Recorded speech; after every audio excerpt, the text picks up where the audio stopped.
ये MA PhD delete हो जाए, कौन रोके हुए है? कोई रोके हुए है क्या? लाड़ प्यार नहीं मिलेगा, कर्कश होगा। माता पिता का भक्त हो ही नहीं सकता, कर्कश स्वभाव से होगा, चिढ़ा होगा, चाहे धनी क्यों ना हो जाए। माता भी चली गई सर्विस के लिए, पिता भी चले गए सर्विस के लिए, धाई पालती है माता के स्थान पर, वो बच्चा कर्कश होगा ही।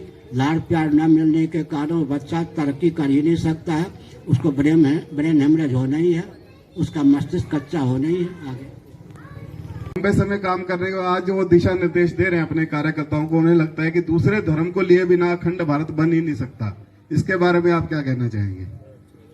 दूसरे धर्म को लिए बिना अखंड भारत बने मतलब जैसे वो कहते हैं कि उन लोगों से, जैसे मुसलमान है, ईसाई, उनसे रोटी बेटी का नाता जोड़े। आज वो लोग ये बात करते हैं, जबकि उनका जन्म हुआ था शुद्ध रूप से हिंदुत्व का काम करने के लिए, हिंदुत्व के लिए उन्होंने संगठन बनाए थे। ये इन्होंने, चाहे वो संघ हो, मोहन भागवत जी ने भी कहा कि रोटी बेटी का नाता जोड़ना चाहिए। मोहन भागवत जी बाल गोपाल के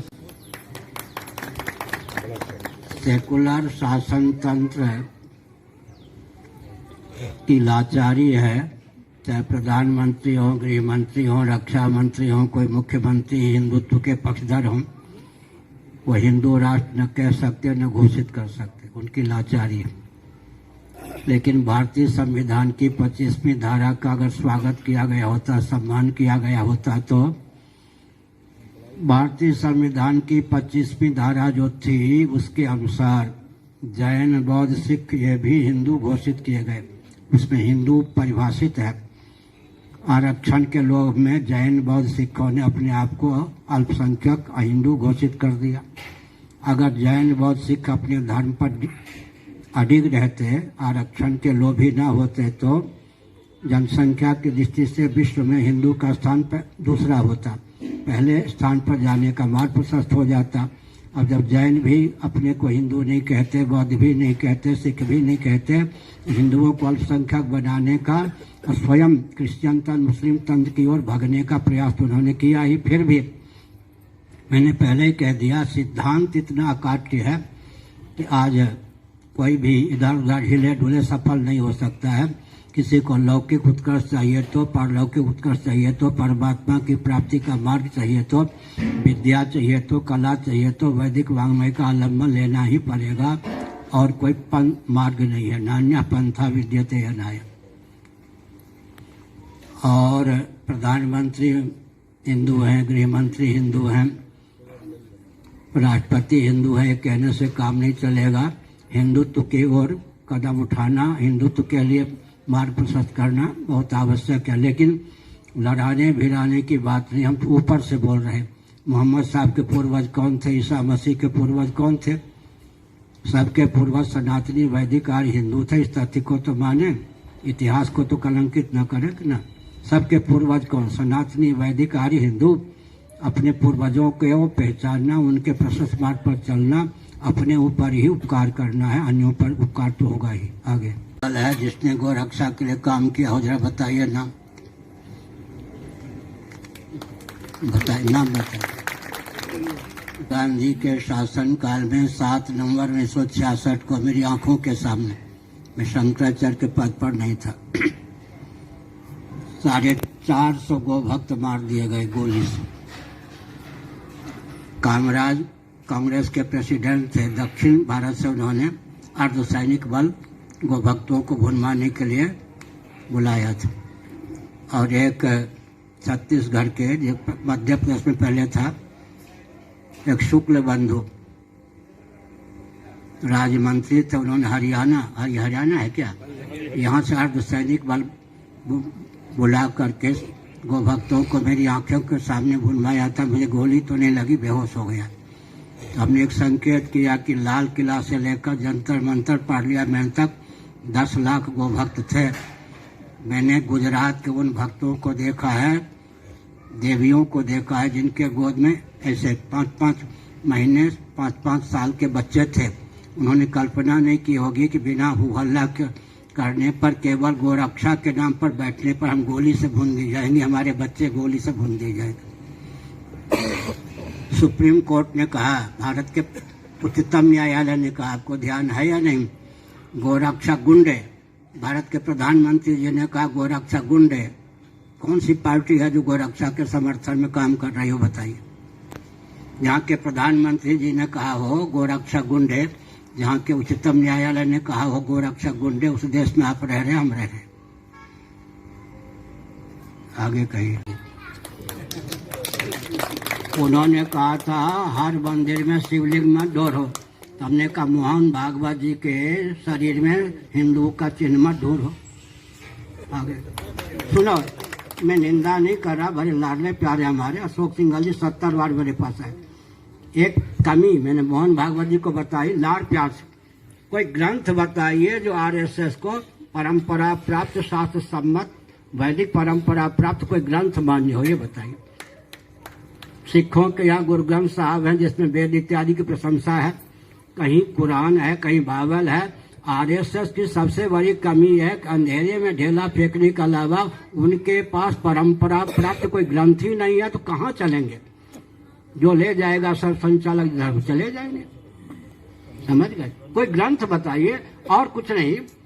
कम से कम समर्थ दास ने मराठी में लिखी दासबोध पुस्तक है, हिंदी अनुवाद भी है 60 वर्ष पहले से कम एक दासबोध को ही प्रमाण मान लें। आरएसएस की लाचारी ये है कि परंपरा प्राप्त कोई ग्रंथ ही उनके पास नहीं, सबसे बड़ी कमजोरी है। कम से कम एक ग्रंथ तो माने। वहाँ गुरु गोविंद, वहाँ पर क्या है, गुरु ग्रंथ साहब हैं, कहीं बाइबल है, कहीं पुराण है। आरएसएस कम से कम दासबोध को तो मान ले। जब ग्रंथ ही नहीं है तो जो जिधर ले जाए उधर चले जाते हैं लोग। स्वयं सेवकों का क्या दोष है। गुरु जी के ये बीपी सिंह का डाला हुआ है ना आरक्षण। बीपी सिंह जब प्रधानमंत्री थे, अंतिम सांस तक प्रधानमंत्री बना रहा हूँ, आरक्षण की बीमारी डाली। उस समय में शंकराचार्य था, मेरठ में था, मैंने 5 टिप्पणी की थी, 5 दोष बताया था, आज भी मैं बता रहा हूँ। अब जो आरक्षण, वर्तमान आरक्षण को देश के लिए घातक मानते हैं, उनकी भी लाचारी है कि आरक्षण रटे, नहीं तो पार्टी जीतेगी नहीं। मैं उदाहरण देता हूँ, मैंने उस समय कहा था जब बीपी सिंह थे, वर्तमान जो आरक्षण की विधा है वो क्या है, प्रतिभा की हानि, प्रगति की हानि, प्रायोगिक नहीं, प्रतिशोध की भावना, परतंत्रता, 5 दोष हैं। उस समय मैंने कहा था वर्षों पूर्व, 30 वर्ष से पहले मैंने कहा था मेरठ में, वर्तमान आरक्षण पद्धति में 5 दोष हैं। बीपी सिंह सुन लो, मैंने कहा। और जिस बीपी सिंह ने क्या किया, आरक्षण का कलंक ला के रखा, उस बीपी सिंह के परिवार के व्यक्तियों ने बीपी सिंह को पागल घोषित कर दिया। कमी तो यह है, इस समय भी इंग्लैंड की दास्ता भारत को प्राप्त है। इंग्लैंड की रानी आवे तो भारत के राष्ट्रपति उसके सामने कमजोर सिद्ध होंगे। इस समय भी भारत पूर्ण स्वतंत्र नहीं है, इंग्लैंड की दास्ता भारत को अभी भी प्राप्त है। ये कॉन्स्टिट्यूशन में तो कहीं है नहीं, कॉन्स्टिट्यूशन वो अलग बात है। संविधान की आधारशिला ही हमारी ऐसी दूषित है जिसके आधार पर हमारा उत्कर्ष हो ही नहीं सकता। ठीक है, चंगी गल। गुरु जी पर क्या ब्राह्मणों में कोई कमजोर नहीं होता, धन की दृष्टि से क्षत्रियों में नहीं होता, वैश्यों में नहीं होता। हमने कहा कि सनातन विधा है कि सबकी जीविका जन्म से सुरक्षित, इससे बढ़िया आरक्षण की बात क्या होगी। कॉन्स्टिट्यूशन तो अंग्रेजों के दिए हुए हैं, कॉन्स्टिट्यूशन हमारा अपना है ही नहीं। उसके अनुसार चलेंगे तो देश तो परतंत्र बना ही रहेगा। हमारा दिया हुआ है कॉन्स्टिट्यूशन क्या। अच्छा, कॉन्स्टिट्यूशन की बात आप करें, 25वीं धारा मानते तो जैन बौद्ध सिख कहाँ से हिंदू हो जाते अल्पसंख्यक। संविधान में जो अच्छाई थी उसका भी तो अनुपालन नहीं किया, बुराई का अनुपालन किया, इसके दिशाहीनता हो गई है। आगे यहाँ बैठ, किसी भी आप व्यापार की बात कर रहे हैं, दलाल, मीडियम, माध्यम जितने बढ़ते हैं महंगाई उतनी बढ़ती। अर्थशास्त्र का नियम है या नहीं। जिनको पुरानी भाषा में शूद्र कहा जाता था, सारे कुटीर उद्योग, लघु उद्योग के माध्यम से उत्पादन वो करते थे, उचित लाभ लेकर के वैश्यों को दे देते थे। वैश्य उचित लाभ लेकर के वितरण कर देता था और बीच में कोई दलाल नहीं थे। आजकल 25 रुपये की सामग्री 125 रुपये में बिकने के लिए बाध्य है। दलाल बढ़ गए ना, हमारे यहाँ दलाली कुछ नहीं। उत्पादन करने वालों ने उचित मुनाफा लेकर वैश्यों को दे दिया, वैश्यों ने उचित मुनाफा लेकर के समाज में उसका वितरण कर दिया। दलाली न होने के कारण दो माध्यम तो आवश्यक है, उत्पादक होगा, विक्रेता होगा। इसके अतिरिक्त कोई दलाल न होने के कारण महंगाई बढ़ती नहीं थी। अच्छा, लोगों की वासना बिल्कुल सीमित थी, क्योंकि संयम पूर्ण जीवन था, भगवत प्राप्ति जीवन का लक्ष्य था, त्यागमय तपोमय जीवन था। महंगाई तो आजकल दलाली के कारण है ना, बीच में दलाली बढ़ाना छोड़ दीजिए, महंगाई अपने आप समाप्त हो जाएगी। आगे सनातन सिद्धांत से दूरी ही हेतु है। ज्योतिष वेदांग है, लेकिन ज्योतिषी भ्रम उत्पन्न करें या योग्य न होकर ज्योतिषी बन के घूमें, व्यक्ति के ऊपर ग्रह नक्षत्र डाल दें, उचित नहीं है ना। धन कमाने का धंधा हुआ, दम हुआ, उचित नहीं। आगे प्राचीन शास्त्रीय विधा से तो गिने चुने व्यक्ति ही कथावाचक हो सकते हैं। सबको कथावाचक होने का अधिकार भी प्राप्त नहीं है, सब प्रोफेसर भी नहीं हो सकता। कथावाचक का स्थान तो बहुत ऊंचा है। परंपरा से विद्या अध्ययन हो, व्यासपीठ पर बैठने में अधिकृत हो, तब तो कथावाचक होगा। कथावाचकों की क्या हो गई, बाढ़ आ गई है आधुनिक विधा के कारण, व्यवसाय बन गया सर, आधुनिक विधा के कारण ना। आगे यही प्रश्न किया जाता है, सुनिए। माँ के पेट से कोई युवक या युवती होकर जन्म ले संभव नहीं। माता पिता अगर धार्मिक हो, नीति अध्यात्म से समन्वित हो, तो बच्चे को मदरसा के समान उत्तम शिक्षा दे सकते हैं, नीति अध्यात्म से समन्वित शिक्षा दे सकते हैं। युवक भटक रहे हैं, नशा तो हर व्यक्ति को चाहिए। धर्म का नशा हो, राष्ट्रभक्ति का नशा हो, ज्ञान का नशा हो, विज्ञान का नशा हो, भक्ति का नशा हो, वैराग्य का नशा हो। ये नशा ना हो तो कृत्रिम नशा हर व्यक्ति को चाहिए। इधर के नशा से दूर रहेंगे, उधर नशा के आदि बनेंगे ही। युवकों का कोई दोष नहीं है। जो युवक, विश्व में 204 देश हैं, हमारे वक्तव्य को जो सुनते हैं वो सब जिनको हम जानते नहीं, सीधे जिन्होंने हमको देखा नहीं, यंत्र के माध्यम से देखा होगा, वे दिन रात लगे रहते हैं प्रचार प्रसार में। युवकों का कहाँ दोष। दूसरी बात है कि इस रॉकेट, कंप्यूटर, एटम, मोबाइल के युग में दर्शन, विज्ञान, व्यवहार तीनों में सामंजस्य साध कर कोई बात कही जाएगी, तभी युवकों के गले उतरेगी, नहीं तो नहीं उतरेगी। तो माता पिता को बहुत योग्य होने की आवश्यकता नहीं, तो बेटों पर, मोबाइल मार्ग का बेटों पर अध्यात्म का रंग डालना बहुत कठिन है, धर्म का रंग डालना बहुत कठिन। ये बीपी सिंह का डाला हुआ है ना आरक्षण। बीपी सिंह जब प्रधानमंत्री थे, अंतिम सांस तक प्रधानमंत्री बना रहा हूँ, आरक्षण की बीमारी डाली। उस समय में शंकराचार्य था, मेरठ में था, मैंने 5 टिप्पणी की थी, 5 दोष बताया था, आज भी मैं बता रहा हूँ। अब जो आरक्षण, वर्तमान आरक्षण को देश के लिए घातक मानते हैं, उनकी भी लाचारी है कि आरक्षण रटे, नहीं तो पार्टी जीतेगी नहीं। मैं उदाहरण देता हूँ, मैंने उस समय कहा था जब बीपी सिंह थे, वर्तमान जो आरक्षण की विधा है वो क्या है, प्रतिभा की हानि, प्रगति की हानि, प्रायोगिक नहीं, प्रतिशोध की भावना, परतंत्रता, 5 दोष हैं। उस समय मैंने कहा था, वर्षों पूर्व, 30 वर्ष से पहले मैंने कहा था मेरठ में, वर्तमान आरक्षण पद्धति में 5 दोष हैं। बीपी सिंह सुन लो, मैंने कहा। और जिस बीपी सिंह ने क्या किया, आरक्षण का कलंक ला के रखा, उस बीपी सिंह के परिवार के व्यक्तियों ने बीपी सिंह को पागल घोषित कर दिया। मधुरम मधुरा स्मृतिश्च बुद्धिं प्रबोधय प्रभो मधुबोध शक्तिं विद्यां प्रयच्छ परमां परिभावयामि। कोमलं कूजयन् वेणुं श्यामलोऽयं कुमारकः वेदवेद्यं परं ब्रह्म भासतां हृदये मम। कूजन्तं राम रामेति मधुरं मधुराक्षरम् आरुह्य कविता शाखां वन्दे वाल्मीकि कोकिलम्। निगमकल्पतरोर्गलितं फलं शुकमुखादमृतद्रवसंयुतं पिबत भागवतं रसमालयं मुहुर्हो रसिका भुवि भावुकाः तृणादपि सुनीचेन तरोरपि सहिष्णुना अमानिना मानदेन कीर्तनीय सदा हरि नारायणाखिल गुरो भगवन् नमस्ते शिवाय नमः शिवलिंगाय नमः तन्मे मनः शिव संकल्पमस्तु सर्वे भवन्तु सुखिनः।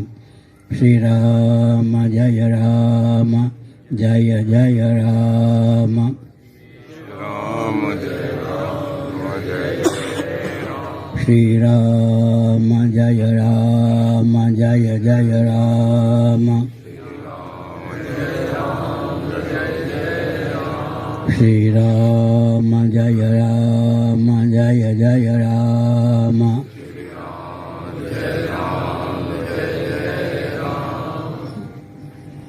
हितं यदायुः शतमिन्नु शरदो अन्ति देवा जत्रानशकरा जरसन्तनूनां पुत्रासो जत्र पितरो भवन्ति मानो मध्यारीरिखता जुर्गन्तोः अदितिर्द्यौरदितिरन्तरिक्षमदितिर्माता स पिता स पुत्रः यः शान्तिः वनस्पतयः शान्तिर्विश्वे देवाः शान्तिर्ब्रह्म शान्तिः सर्वगुं एव शान्तिः सामा शान्तिरेधि सुशांतिर्भवतु। श्रीमद्जगद्गुरु शंकराचार्य भगवान की सत्य सनातन धर्म की। धर्म का प्राणियों में विश्व का गौ माता की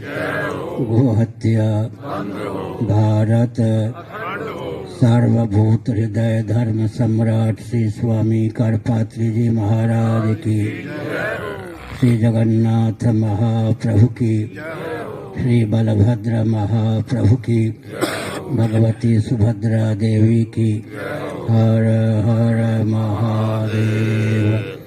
गोविंद जय जय गोपाल जय जय गोविंद जय जय गोपाल जय जय राधा रमण हरि गोविंद जय जय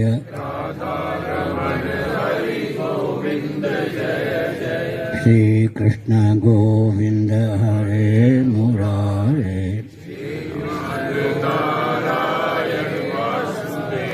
हे नाथ नारायण वासुदेव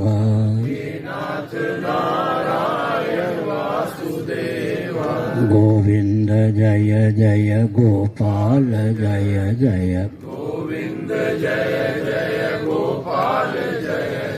राधा रमण हरि गोविंद जय जय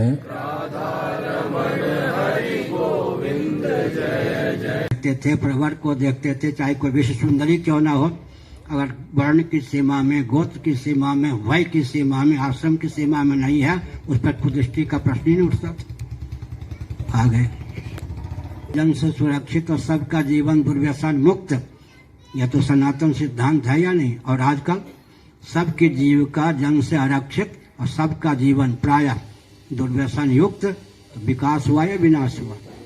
विकास को जिस ढंग से परिभाषित और क्रियान्वित किया गया है, उसके गर्भ से सुनिए ध्यानपूर्वक पत्रकार महोदय, ऊर्जा के स्रोत पृथ्वी, पानी, प्रकाश, पवन अत्यंत कुपित हो गए या निक्षुब्ध हो गए या नहीं। विकास की परिभाषा ही आजकल के व्यक्तियों को मालूम नहीं है। विकास के नाम पर जो कुछ हो रहा है, उससे बवाल उत्पन्न हो रहा है, विस्फोट उत्पन्न हो रहा है। चंद्रमा की सतह भी कई मीटर धंस गई है, यही विकास है क्या? सनातन सिद्धांत को नहीं मानेंगे तो विकास की परिभाषा का भी ध्यान नहीं होगा। भोग और मोक्ष के विरुद्ध और अनुकूल वस्तु और व्यक्ति की संरचना का नाम विकास है। और हमारी परिभाषा के अनुसार, सनातन धर्म की परिभाषा के अनुसार राजनीति और विकास क्या है? सुसंस्कृत, सुशिक्षित, सुरक्षित, संपन्न, सेवा परायण, स्वस्थ, सर्वहितप्रद व्यक्ति और समाज की संरचना सनातन सिद्धांत के अनुसार विकास है। राजनीति इसमें भूल निकालिए। सुसंस्कृत, सुशिक्षित, सुरक्षित, संपन्न, सेवा परायण, स्वस्थ, सर्वहितप्रद व्यक्ति और समाज की संरचना, वस्तु और व्यक्ति की संरचना, यह विकास की परिभाषा है, राजनीति की परिभाषा है। इसको क्रियान्वित करने पर सबका उत्कर्ष ही संभव है। आगे हिंदू राष्ट्र की बात कहाँ से चली थी ये बताइए। कितने महीने हो गए चले हुए? 14 महीने पहले ही मैंने पुरी में कहा था, तब से यह बात चली। उससे पहले तो नहीं चली थी। तो जहाँ से चली है वहाँ सारी योजना होगी, उसको क्रियान्वित करने का प्रकल्प होगा, क्रम भी निर्धारित होगा ही। दूसरी बात सुनिए,